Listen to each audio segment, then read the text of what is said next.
তাহলে সমাজকে শান্তিপূর্ণ করার গাইডলাইন হচ্ছে আল্লাহ রাসূলের পক্ষ থেকে যে নির্দেশনা আসবে এটা আপনাকে কম্পালসারি টু অ্যাবাইড বাই, এটা মানতেই আপনাকে হবে। এবং রাসূল সাল্লাল্লাহু আলাইহি ওয়াসাল্লাম যেটা শিখিয়েছেন ওইটাই স্ট্যান্ডার্ড, এর চেয়ে আর ভালো করা যায় না। এক সাহাবী বেশি ইবাদত করতে যেয়ে বললেন যে আমি আজ থেকে সারা রাত তাহাজ্জুদ করব, রাতে আর ঘুমাবো না। আরেক সাহাবী বললেন আমি সারা বছর রোজা রাখবো, আমি আর রোজা ভাঙবো না। আরেক সাহাবী বলে আমি আমার স্ত্রীদের কাছে যাব না, আমি সন্ন্যাসী জীবন যাপন করব। তো রাসূল সাল্লাল্লাহু আলাইহি ওয়াসাল্লাম শুনে অপছন্দ করলেন, বললেন তোমরা নাকি এমন এমন বলেছো, আমি তো বিশ্বনবী রাহমাতাল লিল আলামিন, আল্লাহর হাবিব, আমি তো কোনো দিন রোজা রাখি, আবার কোনো দিন রাখি না, সোম বৃহস্পতিবারে রাখি, অন্যান্য দিন তো রাখি না, আবার রাতে আমি ঘুমাই, আবার তাহাজ্জুদও পড়ি, আবার আমি স্ত্রীদের সাথেও মেলামেশা করি। তো আমার এই ব্যালেন্স লাইফ লিড করেও তো আমি আল্লাহর শ্রেষ্ঠ হতে আমার কোনো সমস্যা হয় নাই, তোমাদের কি সমস্যা হলো?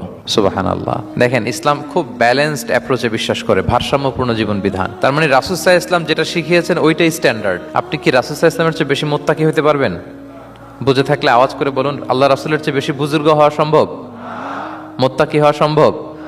আল্লাহওয়ালা হওয়া সম্ভব? তিনি যেটা শিখিয়েছেন ওইটাই স্ট্যান্ডার্ড। তাহলে আল্লাহ রাসূলের চেয়ে বেশি বোঝা চলবে, ওনারা যে নির্দেশনা দিয়েছেন সেটা মানলেই জীবনের সুখ।